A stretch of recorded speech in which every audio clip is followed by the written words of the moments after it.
Hello, everyone, and welcome back to another episode of Novels and Nightcaps, the podcast where we read, drink, and ramble. My name is Nor. And I'm Gabe. Today, we are embarking on yet another pilgrimage between two fires, a tale of medieval horror by Christopher Vielman. This is a story where a knight and a girl venture through 1348 France in a world forsaken by God, infested with demons, and plagued by the Black Death. As always, we will give our general spoiler-free thoughts on the book for the first 15 minutes or so, before we dive deep into spoilers for the remainder of the episode. But, before we get started, what are we drinking, Gabe? Yeah, so I sent a message to you before, having read the book. It's based in France, and they drink a lot of wine. And so there have been a couple episodes here where we drink wine, and I gotta say, they're some of the most fun episodes. I got here a Bordeaux Superior. It's a French wine. It is mostly Merlot, but 15% Cabernet Sauvignon. A 2022. Not that that matters. To be honest with you, I'm not exactly a wine connoisseur, and most red wine tastes the exact same, but I enjoy it.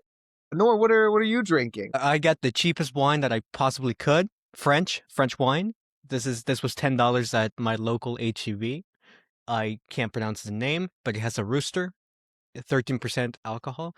I am very excited to try it out. I'm not huge on wine, but I agree. I think the wine episodes that we have made have been probably the most fun. It makes me feel the Did I most drink the whole bottle? I don't know if we've talked about this.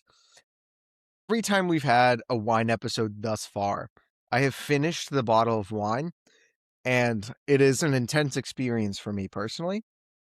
Because I don't know how to savor. I don't know how to save the wine well, and there's not. I don't really want like leftover red wine. It's just not the vibe, and so it feels like you crack it open, you got to finish it. And I know that's probably false, and maybe that's like an alcoholic thing to say, but I don't do that with other things. It's specifically wine because the bottle sits here and tempts me. It stares at me. It just stares at me, and I enjoy seeing it. We'll find out. The wine is very good. So we'll see. Divorced middle-aged white woman can drink a whole bottle. So can you. So can I. That's a very good point. I recommended this book to my dad. I guess we're getting into it. I recommended this book to my dad. I thought he would really like it because he was like, what should I read next? I'm like, I think this is up your alley. And with that being said, it is definitely the book for somebody who likes historical fiction but wants a little taste of that fantasy. There's a lot of historical elements here. Obviously values some elements over others, but for those who know their history and know their French history, or at least their medieval history, we'll see some familiar battles, familiar elements, relationships that are familiar. The power of the Pope is extremely relevant, and it uses a ton of Christian mythology to an extent. Obviously, the theology, to be honest, is not good, but it's fantasy and it's horror and it's just cool, man. It's very cool. I had a fun time with this. I think that, I don't think it'll rank in my top 5 at the end of the year, given what we've been reading, but who knows how it will stick with me. I mean, it's been a couple days since I finished it. I very much enjoyed it. It is the classic gruff man, innocent girl dynamic as they travel that we've seen time and time again, and this time is no different. It's an enjoyable relationship. You just love it. Do you know what I'm saying? I've seen this story before. I've seen this type of story before. I knew what to expect. Ironically, I've written a story that's similar-ish. Not mythology, not Christian, not any of that, but the whole man and little girl sort of vibe. But yeah, Nora, what were your first impressions? I really, really enjoyed this one.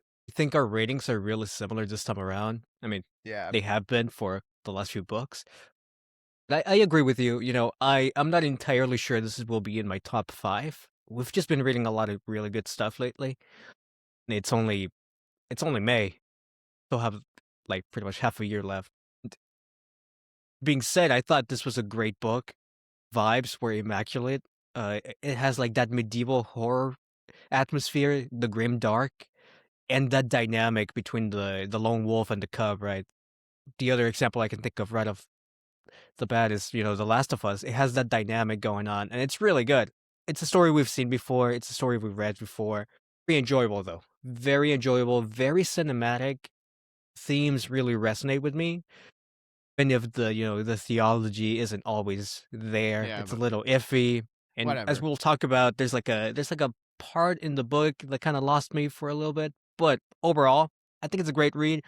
If you like horror, if you like fantasy, if you like grimdark, you're gonna enjoy this one. I'm excited to talk about this one. Yeah, I mean, what else is it like? I mean, what stuck out to me is, have you read The Road by Cormac McCarthy?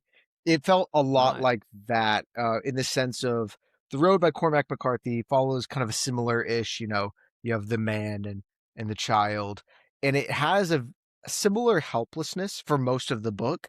I would say overall, though, Between Two Fires is like a decently hopeful story for the most part. I think that's important to know going into it. If you're scared of it because it seems like it's depressing the whole time, and the horror elements are going to reign to the end, I don't think you necessarily need to feel that way. There are some hopeful little bits of light scattered throughout the story. And that's one thing that, like, I don't know, looking at the story, it felt to me like it would just be death, destruction. It would begin and end with death, destruction, plague, sickness. But that's not the case at all. And I think it's important to know that if you're thinking about possibly reading Between Two Fires, it is not simply like, I wouldn't even describe it as a pessimistic story, despite all of the horrible descriptions. And descriptions, there are many of descriptions. I How did you react to the horror elements? Like, I haven't read very many horror books besides the occasional Stephen King novel, so I'm honestly quite unfamiliar with the genre, at least in books, of the scary stories. Like, I just clinked my glass. I'm not really used to that. So, have you read a lot of horror? How does this compare? How did it grasp you in that sense? In high school, I read a lot of Stephen King, which I enjoyed tremendously. If it really ever scared me, though. This book, I think I read it at like the perfect time. I've been working like the night shift at work, so I get home at like 1 a.m. The only one awake at home. I turn off all the lights. I put on my playlist. I just kind of read this with my candlelight, and it's such a vibe. Wait, do you Did it? actually by I candlelight? I did. It's like a It Victorian, was a it little was Victorian really man. good. It was That's really so good. good. I highly recommend doing that if you can. Definitely amplified the experience. The descriptions are very guttural and Mhm. visceral,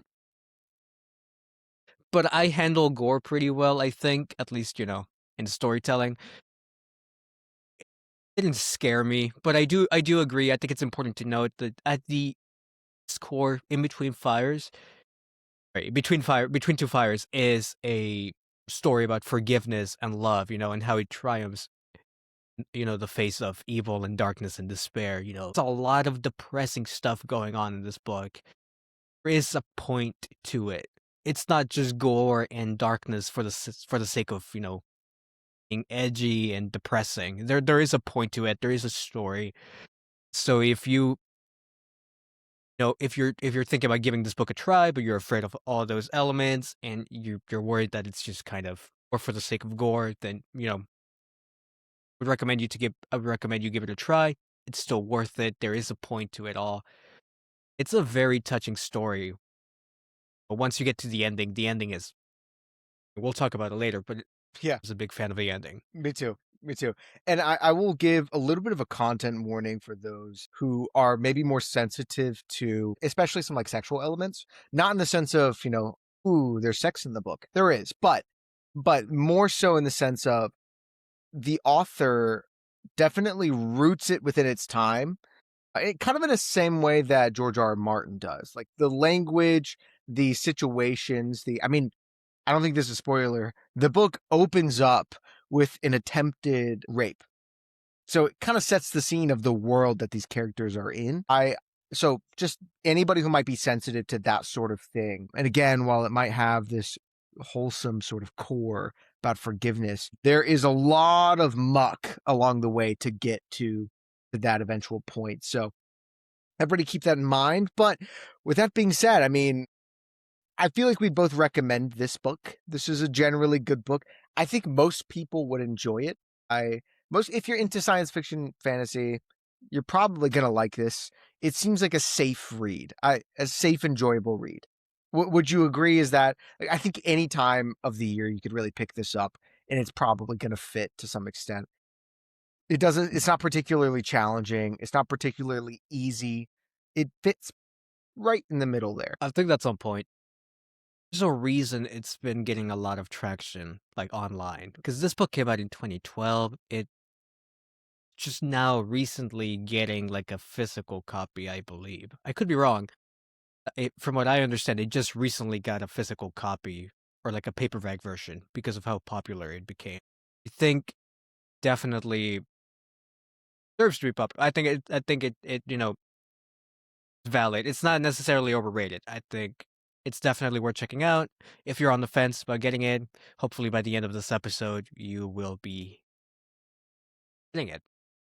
And the newer edition starts with a preface by Stephen King's son, which was kind of cool. It just was a cool tone setter. It was really well written. Did you read that? I'm not sure if that was in your version. Oh, I read it on the Kindle, and so it just kind of starts page On the like Kindle, the it chap. had the Yeah, okay. starts at My Kindle chapter version one. had the preface. It was very good. It was a really good tone setter that got me really excited for the story. But without further ado, we should probably get into our spoiler section. Okay, so for those who haven't read it, probably go read it. It might be a little bit confusing if you haven't, but let's get into it. Nor we should probably start with plot. I feel that feels like a good place to start. Our characters, which let your heart guide it. What would you like to start with, and what did you give the score? Start with plot. Give it an 8 out of 10. What did you give it? I gave it an 8.5 out of 10. So similar enough scores, and I think Yeah. honestly all of our scores are quite similar. Um, yeah, I mean it's the most like original plot. Like, it's a plot we've seen before. It's not a it's not an insult. The very basic plot. They're trying to get from point A to point B. Knight Thomas. He's a disgraced knight. He is a thief now. He has kind of lost his way. He meets a girl, a strange, mysterious girl that may or may not be Jesus. He eventually is convinced by her to, transport her all the way to Paris and then to, I can't pronounce the name. What's the name of the other place? Abington? Avignon. Avignon. Avignon. Avignon. So they're on this odyssey across a very hellish landscape, right? But the plot is just them getting from point A to point B, and going to all these places, meeting all sorts of people, and all sorts of horrors and demons along the way. No, it is a simple plot. I thought that each individual chapter was like really well done. There were some real standout moments. Atmosphere was there. Thing from the beginning felt like a Mm-hmm. satisfying way in a way that keeps you wanting to like keep on reading, even though this is like probably something horrible is about to happen.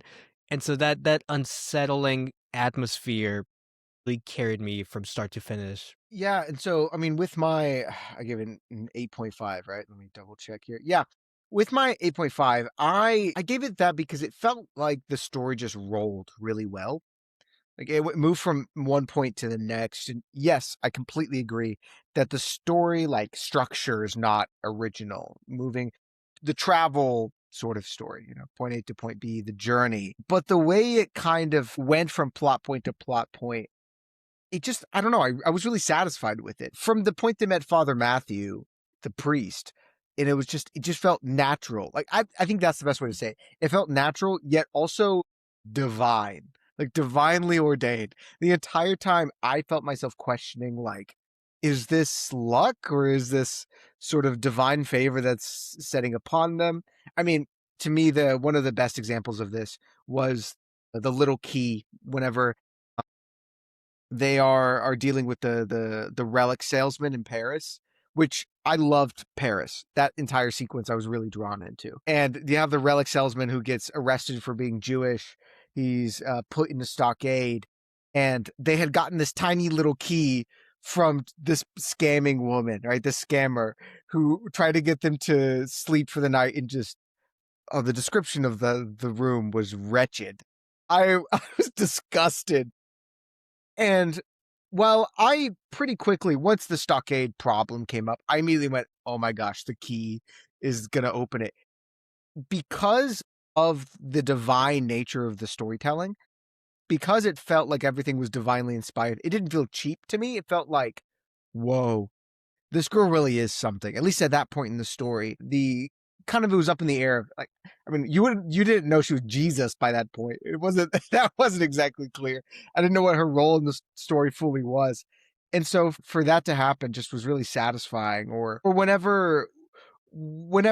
So his name is Thomas. He's French. Don't forget he's French. So Thomas gets killed and as comes back as Comte de Devreux. I'm pretty sure Devreux.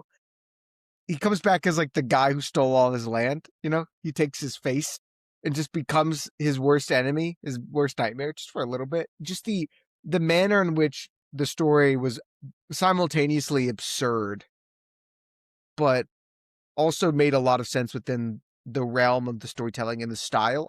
I think the plot fit the style of the book really well and fit the type of story that he was trying to tell.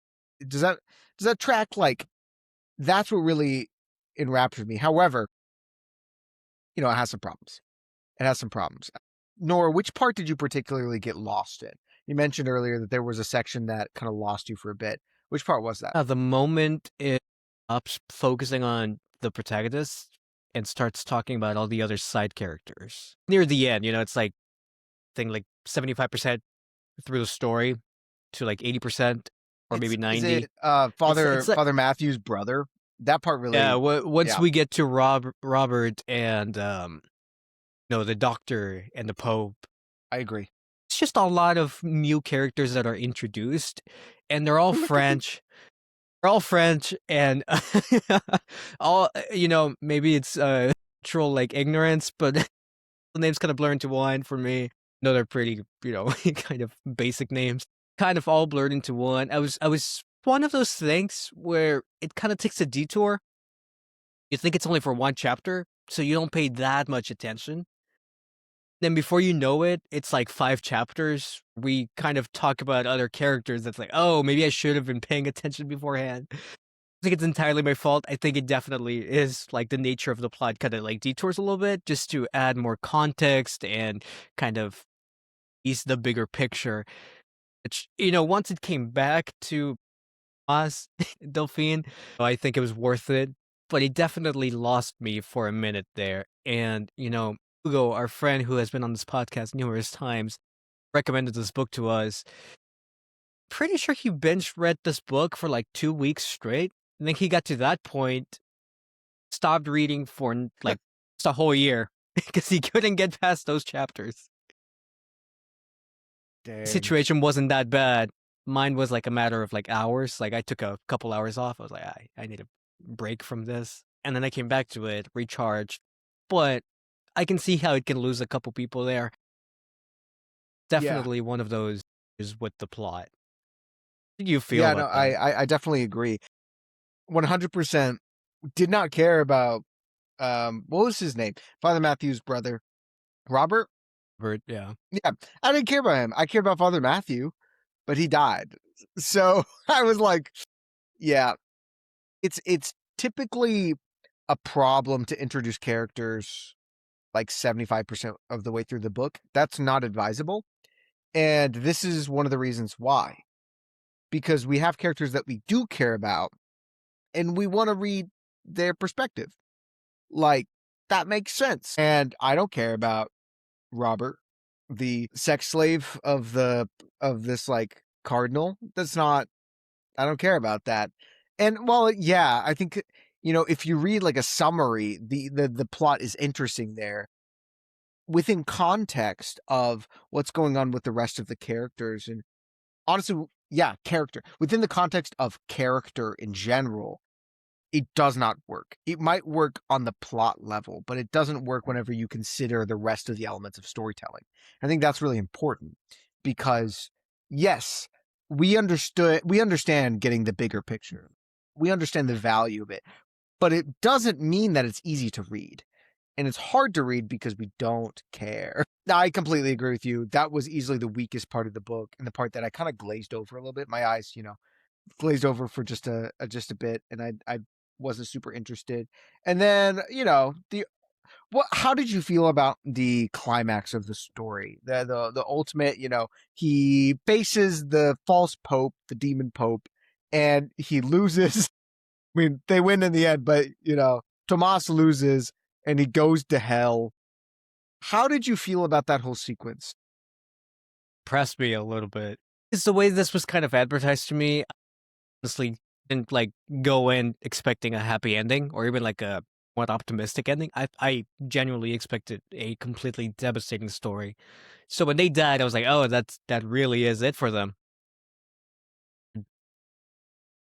Dead. Reading that chapter was really they're wonderful, but it's not wonderful. It was just a great experience. Like reading that was Yeah, so visceral, and I yeah, could really picture like us, going through hell for like yeah, eternity, essentially, even though it was only like a couple days in real time, or not even. yeah. I think that might have been my favorite part in the book. It's exactly how you picture hell, but also nothing like you picture hell in all the same ways. Where conceptually you can understand the idea of eternal damnation and torment, but that's very difficult to dictate, to put into words. And I've never seen it put into words like this. That to me was probably the most impactful moment of the whole book.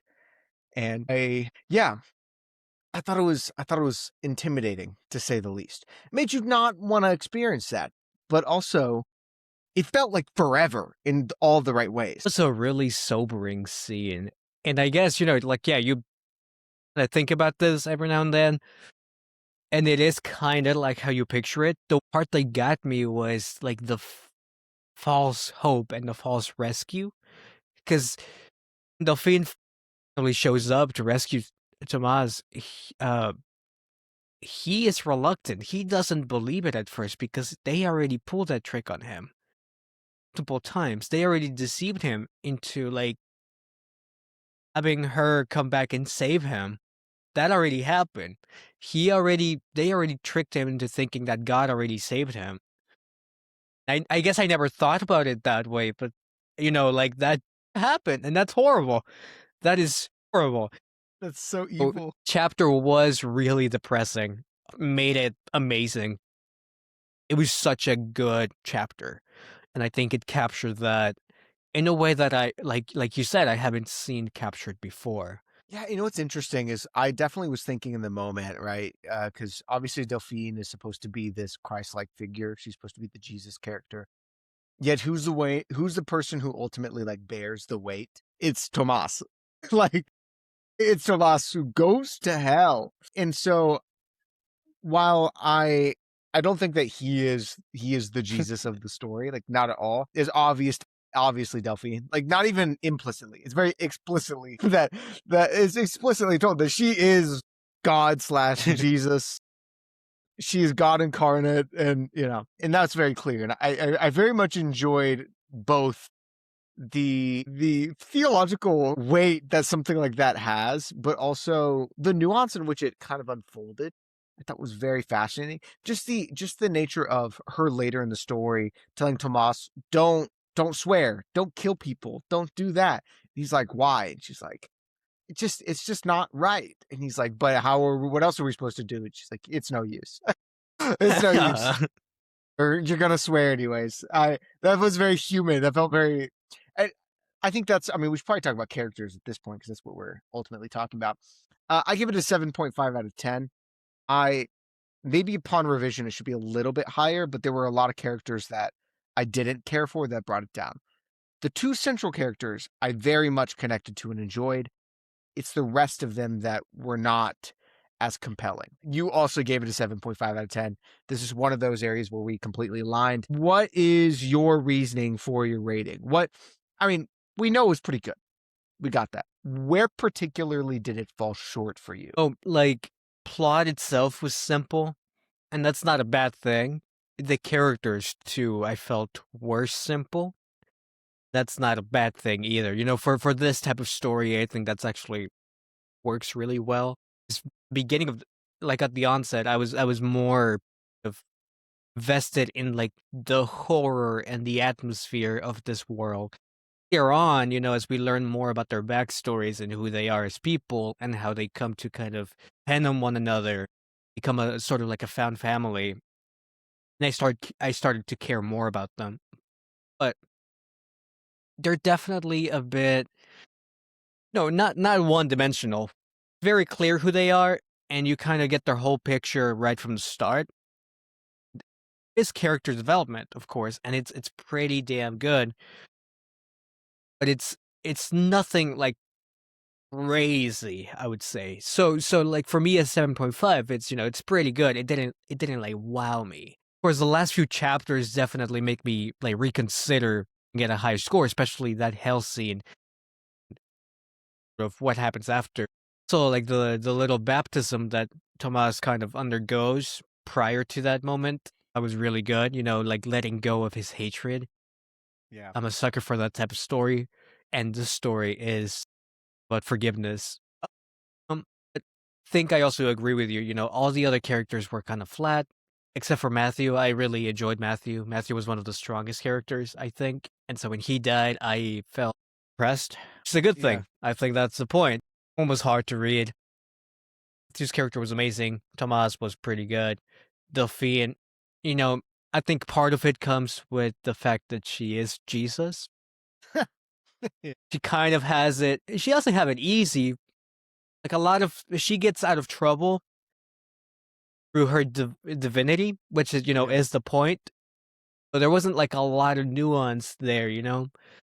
But any scene where she kind of spoke up her mind, talking about how like people blame Eve for falling into temptation, but even though Adam was the one who like kind of been easily than Eve. Like Eve was tormented by the devil, was tormented or like By tempted by Eve. Eve. Like, Yeah. I thought that was a great point. Yeah. And that was good. Anytime she spoke up, those moments were really good. But for the most I part, agree. I also definitely agree that Father Matthew is one of the best characters. I mean, how can you not love a gay alcoholic priest? It was it was really good. And it was very awesome. like genuine for the most It's part. likable. Yeah, and I honestly really liked the section with the carpenter and his family, but I did feel like that kind of just fizzled away. I thought that was going to go somewhere really interesting, and I liked the moment that it existed, but it just kind of fizzled, like it just away. I think I agree with what you said. You from the very beginning of the story, from the first time you meet their characters, you understand who they're about and that or what they're about, and that's it. Like Tomas definitely changes from beginning to end, but I mean, he doesn't really. He does, but it's always in there, and it's obvious what's going to happen. And I think that's very fair. I never felt a moment where I felt like we truly had to break through a wall in order to achieve something. None of the characters had to really battle a demon inside, I felt, to a significant level, where it felt like they had to again, like break through a wall in order to accomplish what they needed to. That's a That good point.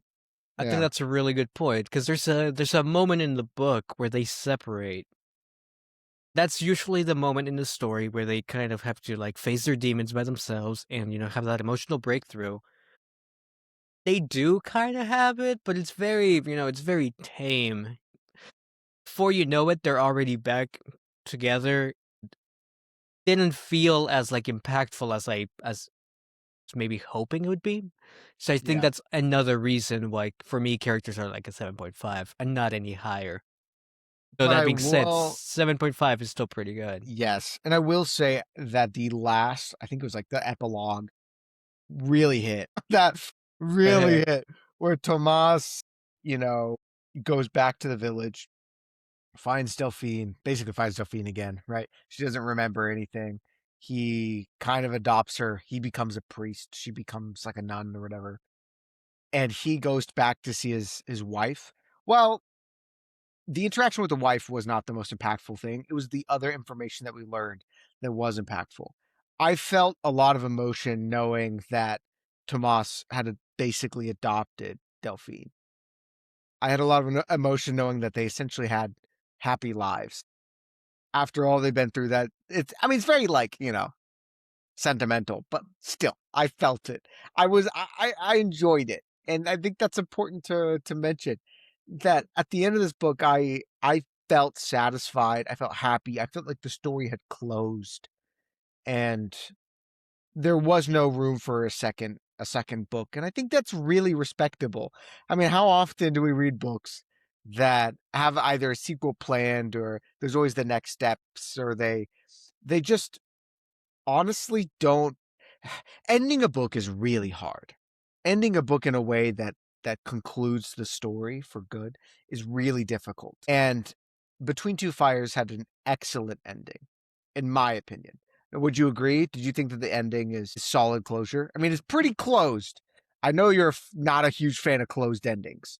You're more of an open ending sort of guy. But given the type of story this is, would you have preferred it to end after he gets out of hell, or do you like that it continued on a little bit more? I honestly really enjoyed this ending. I think this is my favorite type of ending, like it's it still felt open-ended in the sense that not all my questions were answered, but the story itself did like come to a conclusion. Ironically, like I love Christopher Nolan movies because of their kind of open-ended things. Ending of this book reminded me of like Inception and Interstellar in the sense that it has the father figure and the daughter kind of reunite. For me, that's the part that always hit when watching those movies. And reading this book, seeing that they do have the happy ending, Tomas does that like the three taps, or the wife does, and he acknowledges that. I don't know, the way it kind of came full circle for me, it really did hit as well. It's very emotional, it's very mopey, but in a good way, and I think, honestly, it's deserved after everything that they went through, because they went through a lot. A lot of horrible Yeah, stuff. yeah, I completely agree. So let's plot this character. We can move on to impact. I felt honestly a lot less than I expected or hoped to on the impact side. I like the forgiveness angle. I thought forgiveness is great. I gave impact a 7 out of 10. I thought it was good. I definitely thought, but it's difficult to top Crime and Punishment after just reading that. So I will fully admit that my rating on Impact may not be very objective given the books that we have been reading. This was a lot more straightforward. And for some of the stuff that could have been more challenging to me, it didn't really explain it or dive that deep into it. Like you said, with Delphine speaking up on the whole Adam and Eve angle, I wish there was more of that, honestly. I wish there was a little bit more of that. Granted, it kind of ruins I mean, it's not an illusion, but since it's a book, the illusion of innocence of her character. The more she speaks up and the more kind of she pushes back, the more she creates theological problems or philosophical quandaries, the less that she feels like a little girl or like an innocent creature.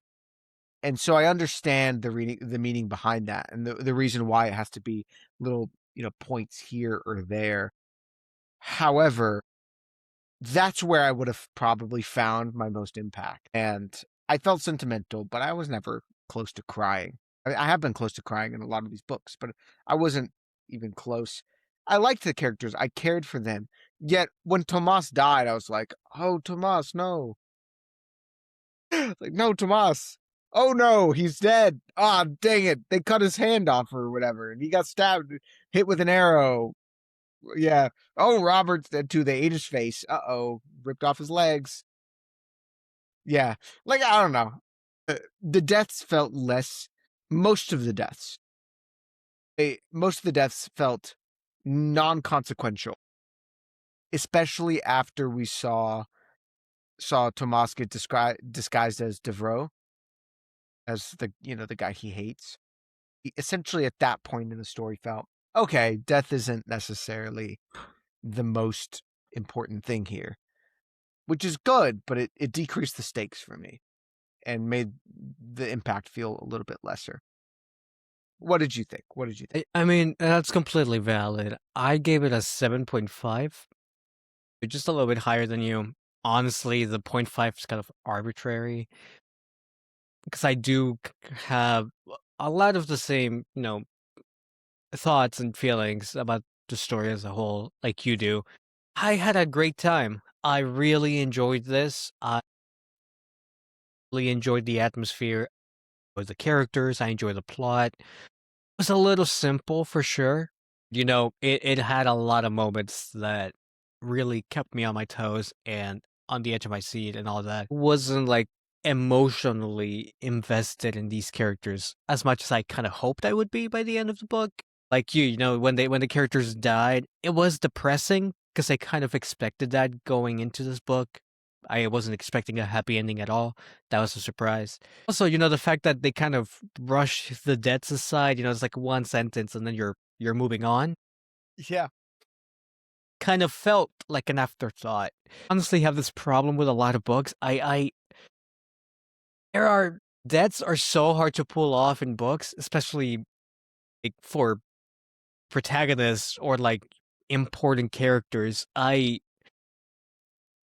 don't think a fictional death has hit me as hard as in Stormlight. Oh, don't say who. Don't spoil nothing. I'm not gonna Don't tell spoil. anyone who, but there's deaths in Stormlight that hit so hard. Where else it's like it's a one It's hard. sentence and it's done. Yeah, Yeah. it's like but Yeah. there were some quotes that I pulled from the book that really stuck with me. They're not like necessarily that complex or that elevated. They're really nice. Like the one about the angels. When they were fighting. Don't remember who witnesses this. It's like during the big fight when the angels finally Is it come just out. like the narrator witnessing it? Because there were some sections that really zoomed out into just omniscient narrator. So I think it was one Oh of those. no, this Was was it a a person? character because this Okay. was a character because they talk about how after the fight and starts to sort of know what the word is, but the way they make sense of what happened, as if it's something really basic, like their minds can't comprehend. So it's like an earthquake, It's like right? Is that what this, they? yeah, yeah. They start talking about like angels and the demons fighting as an earthquake and as a natural disaster, right? Because they can't comprehend it otherwise. But there's a quote: "This two angels and a devil had tumbled into the water. Three angels came up. Forgiveness then was possible even for the worst." Like I thought that was amazing. That was Yeah, great. I love I that. agree. And there's the one, that hell sequence where Tomas is being tortured and Delphine finally pulls him out. She asks him if he wants to remember. And, he says something along the lines of like, "I don't understand." And she says, "You don't have to. You just have to say yes or no. It will be harder for you if you remember. Love is always harder. Love means weathering blows for another's sake and not counting them. Love is loss of self, loss of other, faith in the death of loss." It was really good. I was really happy with that. I think, like you, I wish there had been more of that. I only have like 5 quotes that I highlighted, and I don't do a lot of highlighting anyway, but it'd been nice. I feel like there's like there's like a lot to go on, but especially when you're telling a Yeah, story of like biblical proportions, I think there's yeah. so much more you can do. So yeah, I'm kind of underwhelmed by the impact, but I still had a great time. I would still recommend this book. Like that sequence, especially the whole like love is always harder. Love means weathering blows for another's sake and not counting them, is a callback. Callback. It's my mom's favorite Bible verse, which is 1 Corinthians 13:4. Niche Love is reference. patient, love is kind, it does not envy, it does not boast, it is not proud, it does not dishonor others, it is not self seeking, it is not easily angered, it keeps no record of wrongs. Love does not delight in evil, but rejoices with the truth. It always protects, always trusts, always hopes, and always preserves. So I recognize that, and I was like, it was satisfying to me in the sense of, yeah, that is something Jesus would say. Yeah, of course he would like reference scripture. He would reference himself. He'd reference his own realization. Um, yeah, I thought that was really good. I definitely agree that to me, number one, I 100% caught on and honed into the two angels and the devil going into the water scene. That was particularly striking. Completely agree. And I had to sit there and think for a second, like, wow, that's incredible. Out of all of the evil that we've seen, the devils are just insane. They are characteristically evil to the nth degree. And also, three angels come up. That just was a, I do wonder though. I do wonder if possibly it would have had a greater impact if it didn't add the tag on the end that forgiveness then was even possible for the worst. Think so too. Yeah, I don't know. That's a very specific sort of critique, but I think that maybe if it just said three angels came up and let the audience interpret, because there's a lot of this book that leaves the audience to interpret what's going on, or what the situation is. And I appreciated that. So this felt like particularly profound scene that maybe he over explained a little bit, but that's besides the point, because I gave prose a really high score. I give style, sorry, not prose, style, a really high score. I was particularly enthralled with the style here. So I mean, I gave it a 9 out of 10. I thought it was excellent. It's better than most of the books that we've read, at least in my opinion. And I thought some of the descriptions were, it just was really consistent. It picked its lane. It was simultaneously literary, but also obviously like fantasy driven. It it really struck me in Paris. The descriptions of the Parisian markets felt so real to me. And the descriptions of like the, I don't know, eel monster, the weird like eel monster that was in the river, which is so vivid. The moments when the reason it's a 9 out of 10 and not a 10 out of 10 is there were definitely moments that it felt a little bit more abstract and I kind of distanced myself a little bit. But for the moments that hit, they hit really hard. And I wanted to praise that because I think that overall, the style elevated the story significantly. As we've talked about, the plot and the characters are somewhat basic, but they work. And I think that they work because the style is excellent. Because that the way in which he describes things, the way in which he tells his story is excellent. And I don't know. I don't know if any of the books by this author, what's his name? This is an author I'm not super familiar with. Christopher Christopher Buehlman? Bielman. Yeah. Buehlman. Well, Buehlman. I'm not familiar with any of their stuff, but I feel like whatever else you've read, surely it has to be worth something because the style alone, I think, is worth reading. But Nora, what did you give it and why? Gave it an 8.5. It's a bit lower than you, but I honestly think, once again, the point 0.5 is kind of arbitrary. I think I was on the fence between an 8 and a 9. And I think you're absolutely right. I think the style elevates the story so much. Because, yeah, character and plot, those elements are very basic in structure. Bad thing. This type of story, of course. I think it's the style. And it just creates this atmosphere that is so unique and so unsettling and so visceral. It's honestly why I kept turning the page, at least at the beginning, like until I started to get invested in the characters. Atmosphere was amazing. I was thinking of like other books that I've read or movies I've seen that match this tone. The only one I can think of is The Green Knight. Not the story, not like the poem, but like the movie that came out a couple years ago. Has that like weird fantasy horror kind of atmosphere that I'm craving. I didn't know I was craving, but I was craving. It was just such a great experience. So I'm definitely interested in reading more by Christopher Buehlman. And honestly, really glad I picked up this book. The style, the prose is beautiful in some ways and really grotesque in others. It's a very descriptive book. Very descriptive. Yeah, and I definitely agree that the vibe in which he creates is very peculiar. Like I don't get that feeling much from novels. It felt so depraved, where it felt only natural that people would betray each other or that every individual you found would be lusting after something or ready to kill in order to gain, to make a profit. It felt believable, but at the same time, it was just as believable that the angels were present. And that's weird. That's a weird thing that it's able to simultaneously convey. It's able to convey the darkness and the disgusting, just grotesque, slimy parts of what it means to be human, but at the same time, it was able to portray the valor and the justice and the attempt to strive for something better. And I like that it was the attempt. Tomas was not perfect. He constantly kept, like swearing, and Delphine hated it. And he always resorted to violence as soon as he could. And Delphine hated it. And yet, he still was striving to be better. He made a conscious effort and a clear effort to be better. And that somehow belonged because of the style. So I would definitely agree with what you said there. The interplay between, like the good and evil in this world was done fantastically. There's another quote that I have, like, one of my 5 quotes that I actually highlighted here. Don't necessarily remember the context, but I think it's Delphine kind of ruminating on, like, the desecration of a village.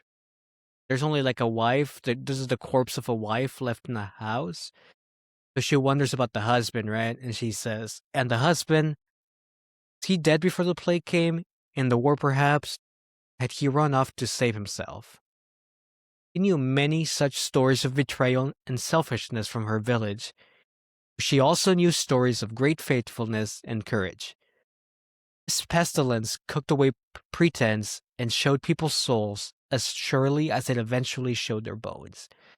I honestly think it captures, like how, even though there was a lot of darkness and despair in this world, and during the real world, when the Black Death came, there's still a lot of good. And you definitely, like you said, I like the way you phrased it. Like, you can still kind of see and feel this is a world where angels are still playing a role in humans' lives.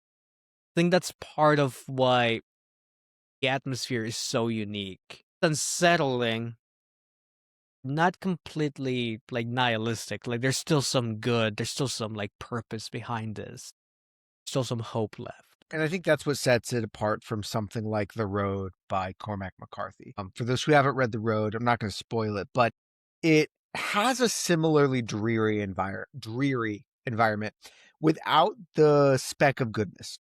That's what really sets this book apart. And that's why I don't think you can really compare it to The Last of Us or other, like, you can't really compare it to other father-daughter sort of stories because of the simultaneous depression on the world, but also the hope that exists. That doesn't really exist in a lot of the other stories. So while The Road is about this father and a kid going through a post-apocalyptic America, they're hungry, they're striving to survive, they encounter, brigands. I guess I don't think that's what they call them. They're scavengers, people trying to kill them. I think they also encounter like other cannibals and whatever. It's what you would expect. But it at the end feels hopeless. Like, it feels like the world has died. It feels like the world has died. And with Tomas and Delphine, it feels like a lot of people have died. Not like humanity has died. And I think that's an important distinction. The plague is, I guess we're kind of talking about the world here, which I gave an 8 out of 10, and I'll explain why not higher in a second. But to praise it for a moment, the world makes clear that the plague has had an immense impact on society. It has impacted so much. And yet, there's still an ounce of decency available. And that's kind of undeniable. They go to Paris and they're able to find people who are kind. They're able to find somebody who shares Delphine's homeland and hears a song and longs for it enough to invite them inside. So there's still that element of goodness. And that really sets it apart. Now, for the world, though, there are 2 things. Number 1, I really liked basing it around the Battle of Crécy. That was really cool. For all of your history nerds out there, let me just drop a little bit of fun little fact. It's part of the Crécy campaign in the 1300s. It's most well known for demonstrating the chevauché sort of campaign, which is or it's like what the Russians did in World War II. Essentially, it's the scorch earth raiding tactic in which it's kind of like from what I understand, you know, from what I understand.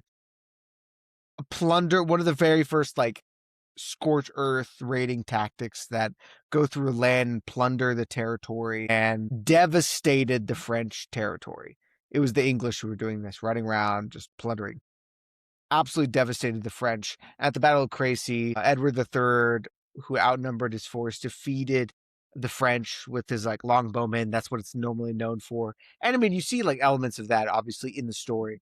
And that was satisfying, I think, for me. But at the same time, I could see how underbaked it kind of was. Like, in my opinion, at least, in my opinion, the depth at which Crazy could have, really impacted the world could have been a little bit higher, or maybe a little bit more nuanced is probably a better way to say it. It felt like, yeah, it was the battle. It could have been any, and I think that people have very specific memories, and it was clear that the Battle of Crécy had an impact on the people in France. Very clear, multiple instances in which it was brought up, and I loved that.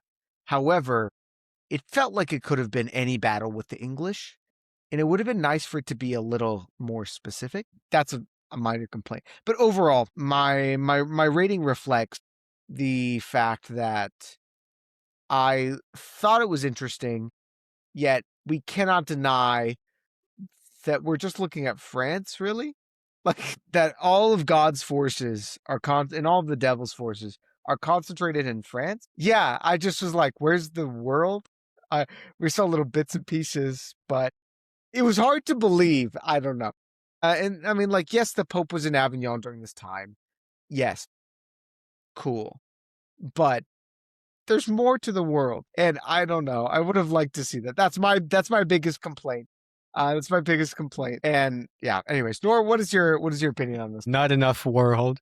A valid complaint, I think. I gave it an 8 out of 10. So same as you. For the same reasons necessarily, but I do agree, like the war, you know, I'm not a history buff. So that war, the name meant something to me. Went over my head.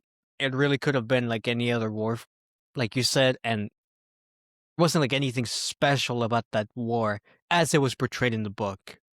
Like made it memorable to me. It was just of course this disgraced knight had a bad experience in war, you know, goes from there. Give it an 8 out of 10 only because of like the apparitions that happened, all the like strange illusions that these characters kind of go through.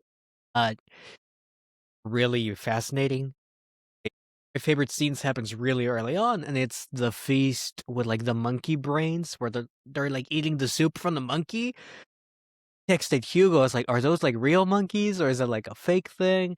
He's like, "No, no, no, they're real monkeys." I'm like, "Oh God, that's horrible." Whole scene was amazing because of how like oral it felt. It felt so vile, disgusting, and like it was a desecration of humanity. Like these people were laughing, like people that sacrificed themselves for this war were feasting on like all these like monkey brains, the monkey soup. They were having, sex with like undead creatures. It was a whole thing. It was horrible. And Amaz and the priest get kind of swept away, and it was really concerning. We had just met the priest, and I was 100% sure he was gonna die right there. I was like, I'm not ready to let him go. Fight at the lake was amazing. I thought that was pretty great. Scene where Delphine is by herself and she goes to the like monastery or the church where like all the Yeah. dead nuns, and then there's one in the darkness and it's talking to her as if they're friends, and all Yeah. of a sudden Delphine tries to leave and the nun starts using these horrible words. I felt scared for Delphine at that moment. I was like, oh God, how is she gonna get out? Scenes, I think it kind of blends into like style and a bit of plot. I kind of put it into world for me. Scenes really made the book. They, really kept me going. So for that, I think I give it an 8 out of 10. Not any higher, just because I was hoping for a little bit more, I think, especially near the end. Did kind of feel a bit like, like in Marvel movies, like in the third act, there's this huge war. I was already expecting it. It did kind of come out of nowhere. and so that kinda Yeah. threw me off. I was hoping for, like, more self-contained stories. That's not World, though, maybe that's something else altogether.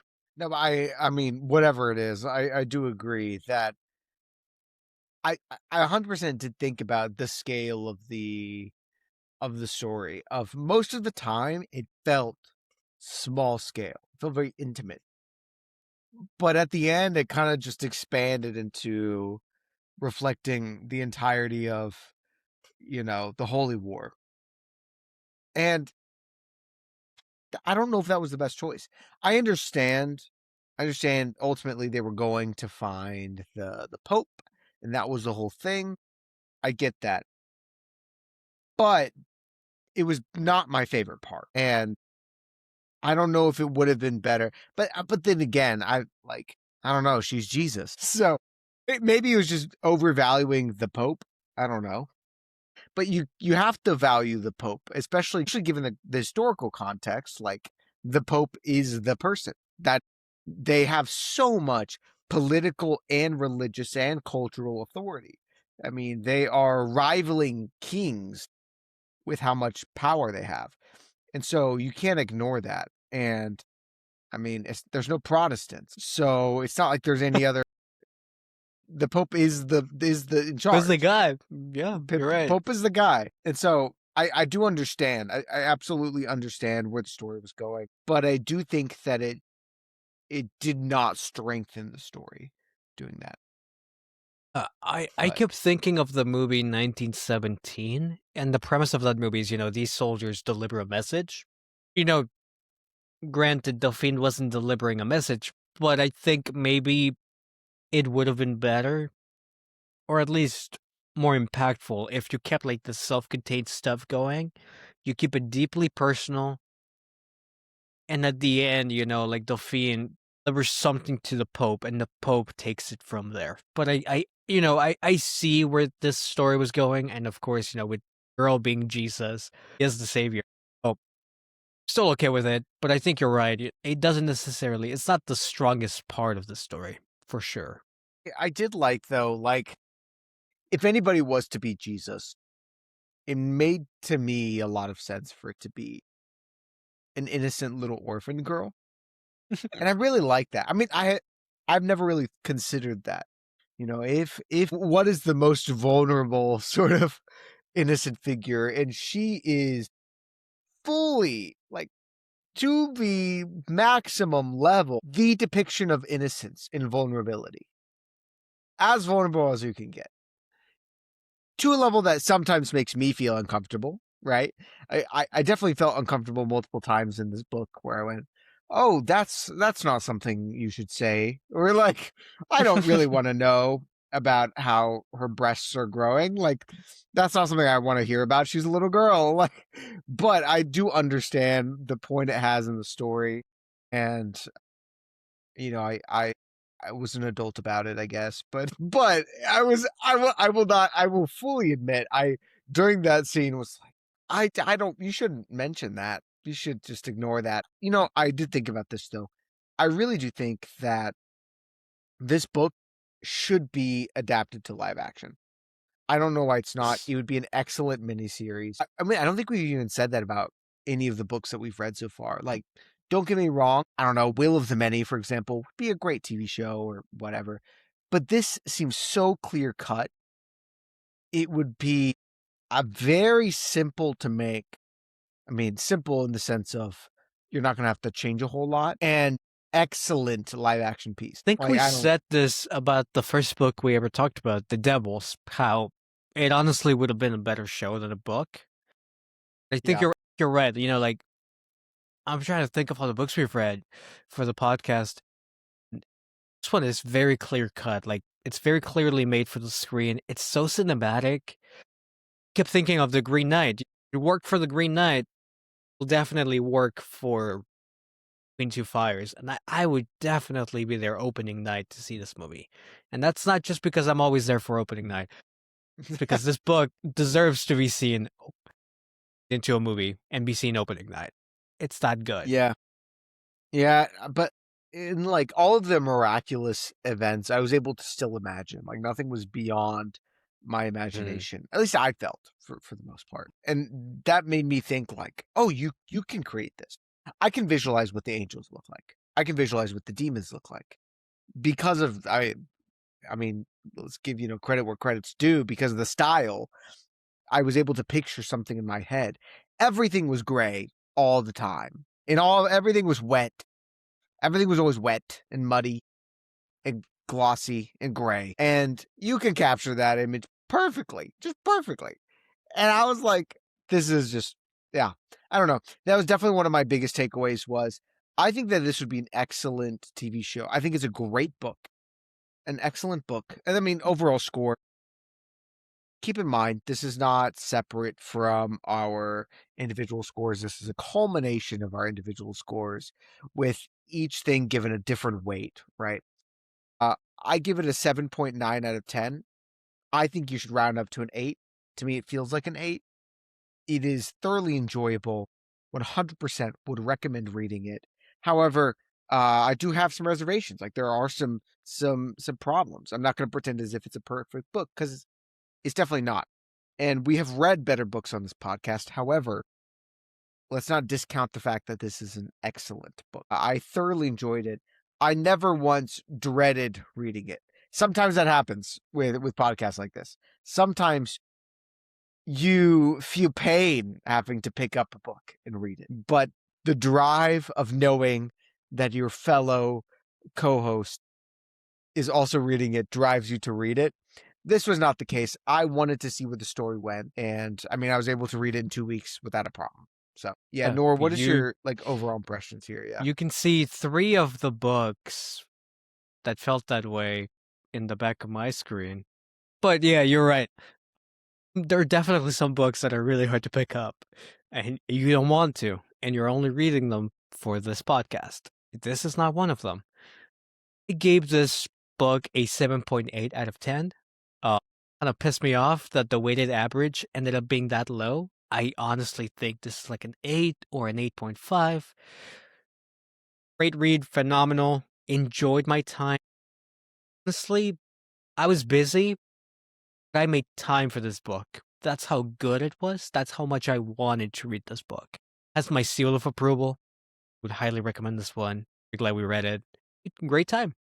Okay, before we get into our subjective ratings, which we're about to, don't worry, everybody, don't freak out. Who is your favorite character in Between Two Fires? There are limited options available, but I still think this is a worthwhile exhibition. Snip.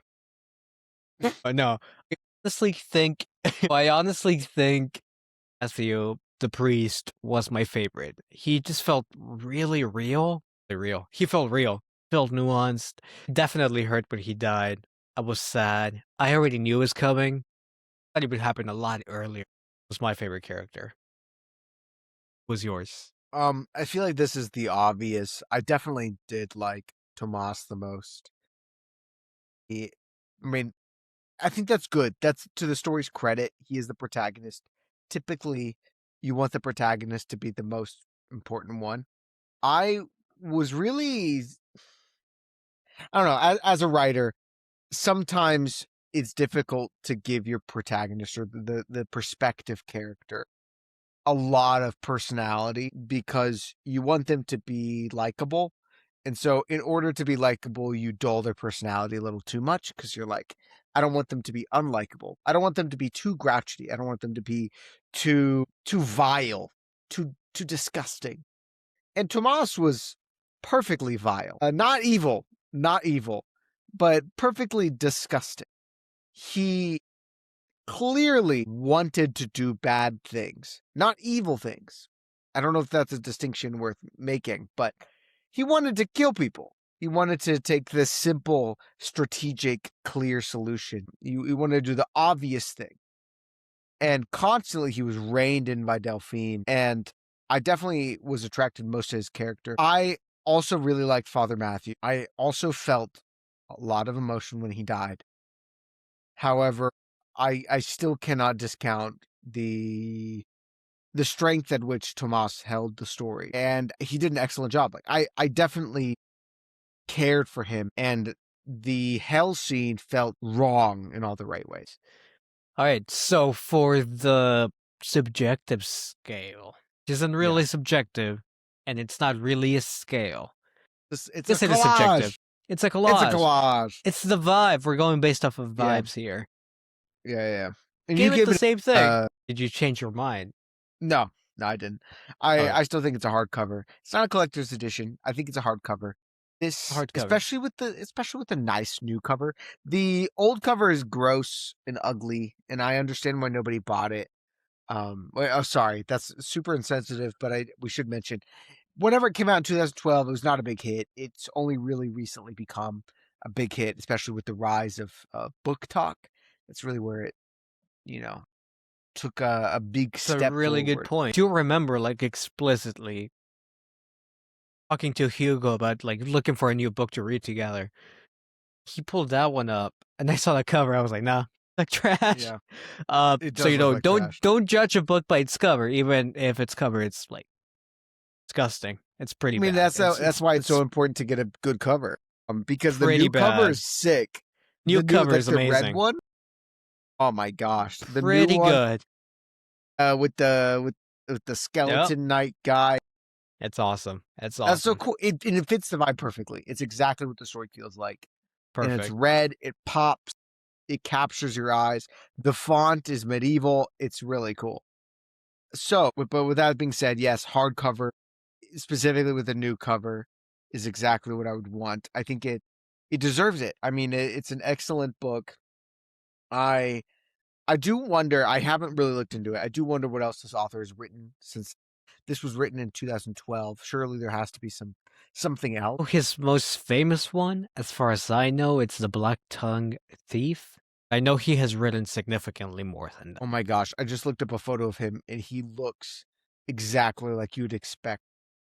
He has circular spectacles. He is wearing medieval garb. Like the first photo you see of him looks like he's at a Renaissance festival. Go look this up. He has like a goatee and he's mostly bald. Mostly. And I think he's wearing a fedora. That's him. Yep. That's exactly. Is that exactly what you figured it would be? Recently, he's now bald. He's gotten bald. This is the What best a of shame. us. It happens to the best of us. Soon enough. I'm really looking forward to the day whenever one of these times I'll just appear bald on the podcast. Like I'll have a head of hair. You can't see my bald spot because it's covered. And like I'll just fully be bald one day, and you'll be like, "What happened, Gabe?" And I'll say, "I did it. I finally took the plunge." Oh my gosh, his Wikipedia says that he's a comedian. That's not right. That feels so wrong. Oh, Regardless, Tomas was really funny though. Tomas was funny. That's true. I will say that the dialogue was surprisingly enchanting. It was very, very funny between the characters. Very quippy. So, should we have a dialogue section on our list? I feel like I don't know. That goes into plots of characters. Whatever. About it later. It's done with the best. Noah, did you finish your drink? Did. Yeah, I finished my drink a couple times over. I didn't finish the bottle. I still have like half left, but this is 15% ABV and I drank half the bottle. I am having a good time. All right, because here at Novels and Nightcaps, we finish our drinks. Everybody have a good night.